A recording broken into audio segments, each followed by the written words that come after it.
And we are live, people. Yes. Indeed we are. Yes. Now, if you can't read in case you're not reading the description, which I have to wonder why aren't you reading the description? Okay, I don't know where I'm going with that, but basically, we had some scheduling issues, and I decided that we just start the show a little early this week. Yep, indeed. Now, you're probably asking yourself, Brett, who is this guy called Cromwell on the screen, and why do you say Cromwell?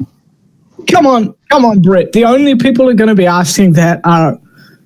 Oh, wait, I was going to say Americans, but I think, like, half of the 3 or 4 people who watch are probably Americans, so... Yeah, well, let me put it this way. You're not likely going to know who Oliver Cromwell is if you're not Irish.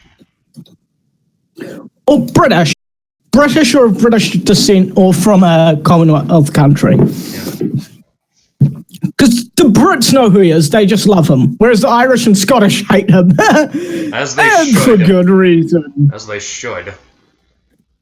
Yeah, it's generally not a good idea to like a guy who murdered entire villages who surrendered because he hated your people. or a guy who stole your ancestors' land. Yeah, let alone a guy who did both. Yes, I get to hate this guy because I am Irish.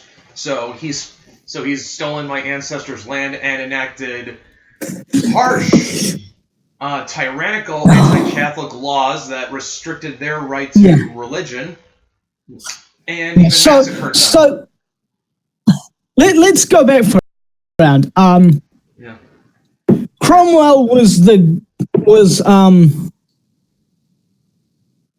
Wikipedia. And look at the precise. Yeah, I'm looking to get the precise detail and name of what he was. But he was. According to Wikipedia, Puritan. Yeah. Well, yeah, he styled himself as the Puritan Moses. Yeah, he was a he was what was he was a leading general, right, in the Civil War? Yeah.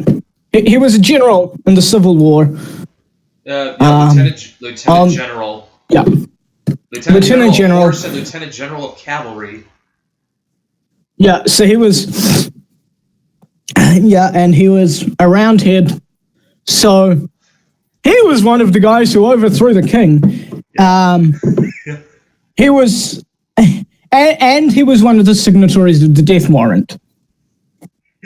Oh, so he didn't just murder entire people, he also murdered his king. He was a real life king slayer. Yeah, regicidal regicidal traitor. And something to be clear, King Charles I was not a horrible dictator. Okay? No. By the standards of the time, King Charles I, who they overthrew, was actually not bad. I think, yeah.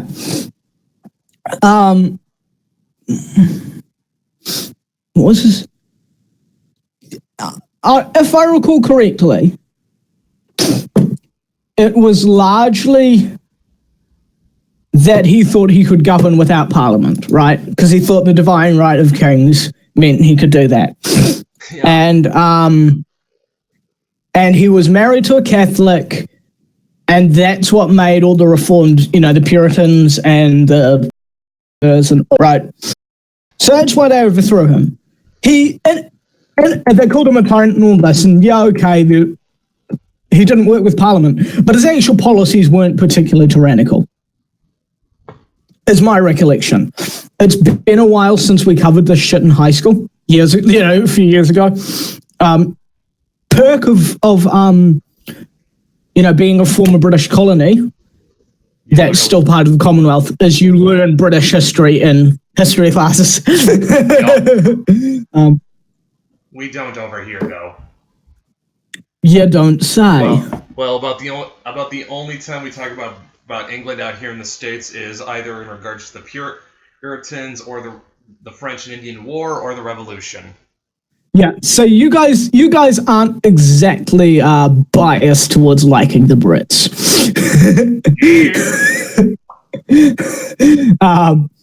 But yeah, and yeah, so he was one of the major guys in the Rump Parliament, which was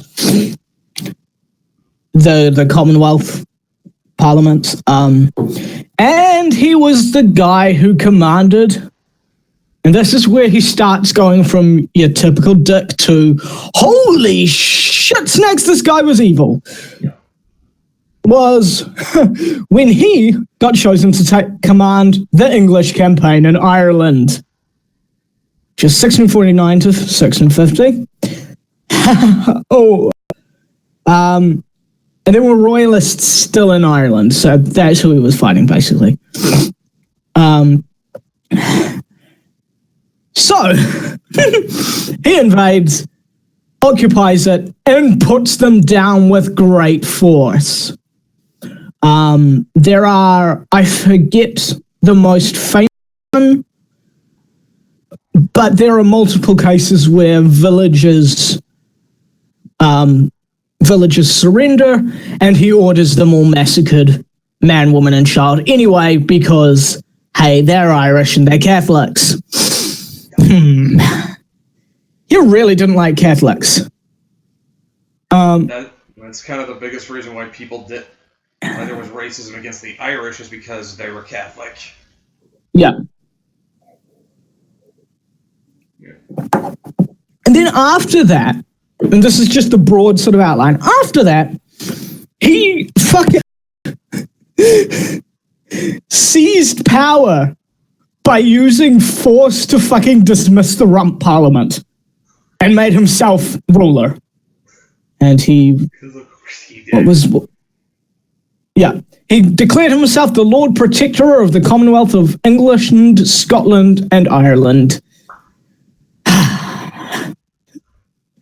So just to be clear, this guy sides with a group of people who don't like King Charles because he was ruling on his own, wasn't listening to Parliament enough, and wasn't enough of a Catholic. No, sorry, was too pro-Catholic. Wasn't a good Protestant.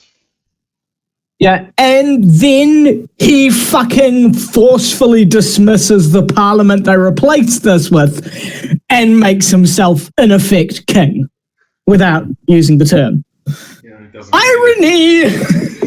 Doesn't claim the title of the crown, but hey, might as well. This guy was... He was basically a king in all but name. In other words, he was pretty much a real-life Tywin Lannister. Yeah. So what he did do was he set up what they called the bare bones parliament, which was an assembly. Yeah, so he overthrows it using force, sets up a new parliament, and then gets invited to be Lord Protector. And just to be clear, England at the time included Wales, so this was the entire UK. Or as they would have called it, the realm. Yeah. Seriously, I seriously fucking hate this guy. I mean, like people already, and we're not. People. Yeah, and you go ahead. Anyway, so then 16 December 1653 he rules from, and here's an understatement for you. To quote from Wikipedia, as a ruler, he executed an aggressive and effective foreign policy. Aggressive is right. Then he dies in 1658 in Westminster Abbey, and in one of the few good things related to him. When the Royalists get back in power in 1660, they dig his corpse up, hang it in chains, and behead it.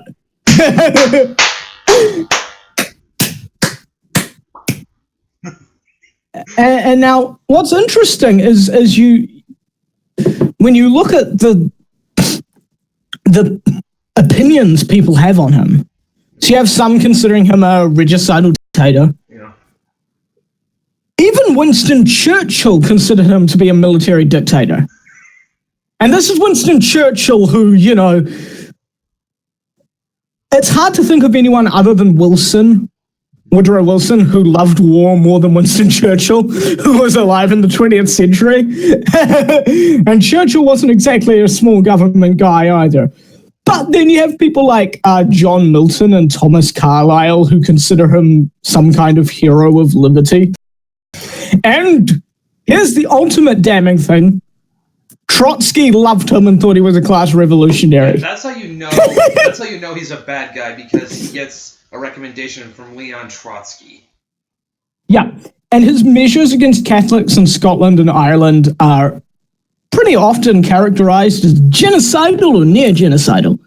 I would go for the latter. I would say it was sort of a pseudo-genocidal thing, rather than a pride, but hey, pseudo-genocide's still pretty bad. You know, it's kind of like Andrew Jackson and those presidents to the Indians. They weren't really, like, genocidal, but they really didn't care if they all died. And they didn't have a problem with killing and oppressing a bunch of them. Exactly. And Van Buren and, you know. Which is funny considering that Van Buren was also an abolitionist. Yeah, Van Buren was weird. But the hilarious thing is, so as Lord Protector of the Commonwealth, he was referred to as His Highness. But hey, he wasn't a king, right? I'm pretty sure if he was king, he'd also be referred to as His Grace or His Majesty. Yeah, but His Highness is also one of the sort of honorifics things that you would do there. He was a piece of shit, like, just to be clear. Fucking terrible guy. Like, Christ almighty. Now, like... Uh-oh, we've got problems. Can't tell. Looks like we are... Well, let me take a look. Let me take a look. Well, stream health is in the red, which that's normal for us. It says we went offline here.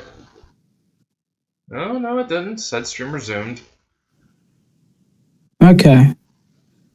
Is anyone watching? Ask them where it cut out. I don't have the link, so. This we got. Oh yeah, I'll send it to you. Good idea. Yeah, according to this, I'm keeping an eye on my phone. It says we got 2 people watching at the moment. Okay. Yeah. So did it cut out at some point, people, or did it not? Tell us. Yes, please tell. Talking about if it did cut off, because I want to make sure you guys have a good show. We try to be as professional as we can with our meager resources. Yeah, although to be fair, given the slapdash nature of this, where Brett, you're working tomorrow night after I'm busy tomorrow night, so you know the normal times. Brett literally told me we were doing Cromwell like just before we started, so I pulled open Wikipedia. Yeah, oh yeah, because I'm that kind of guy. Yeah. In future, if I think of a topic that is a historical figure or event, I will tell you at least 2 or 3 days beforehand. Yeah. But yeah. Cromwell. We're charmingly. Yeah, I just picked Cromwell just because I want to bitch about the guy because unlike Sam, I got more of a bone to pick with him. I mean, I've got quite a bone to pick with him just because he was an evil son of a bitch. I've got a cultural reason to pick a bone with him. Yeah. An Anglo, so I probably ought to love him since I'm an Anglo, but no.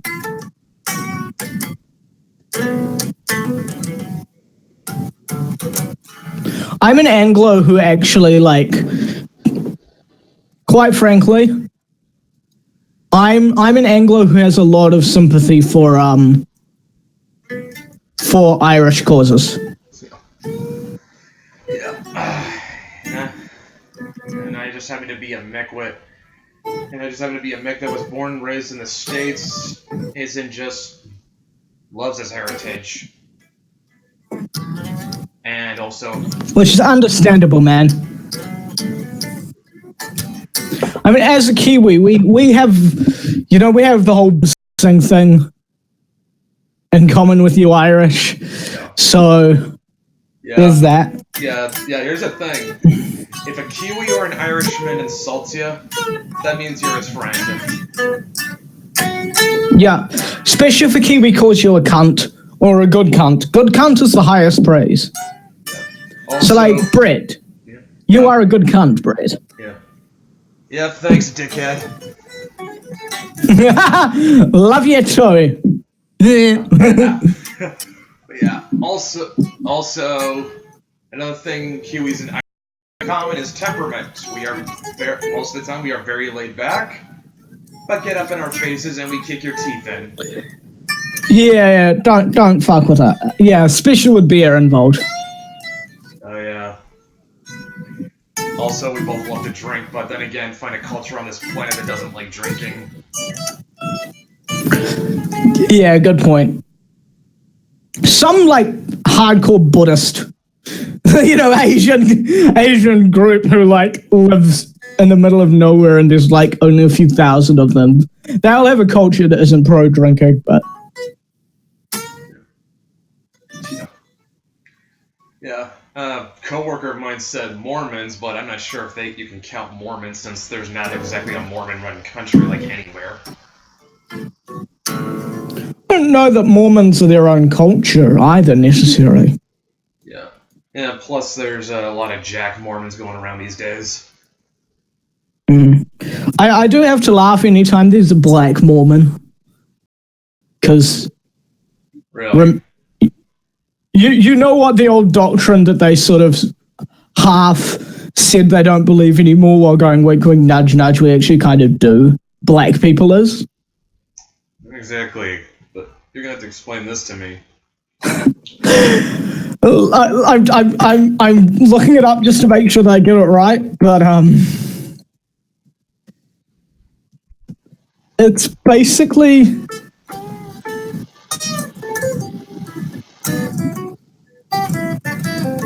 so in 1978 they officially excluded this, but come on. Oh, God damn it. Sorry, I am on the wrong page. Here we go. It until 1978 had a policy against ordaining blacks to the priesthood. And, wait for it, and it forbid blacks from taking part in ceremonies in the temples. Wow. Do you know why? Because Joseph Smith was a racist. Yeah, but you know the doctrinal. What? Black. Does it connect blacks with Satan? It does, doesn't it? I can tell by the way you're laughing. It connects them to Cain. That was close. Some church members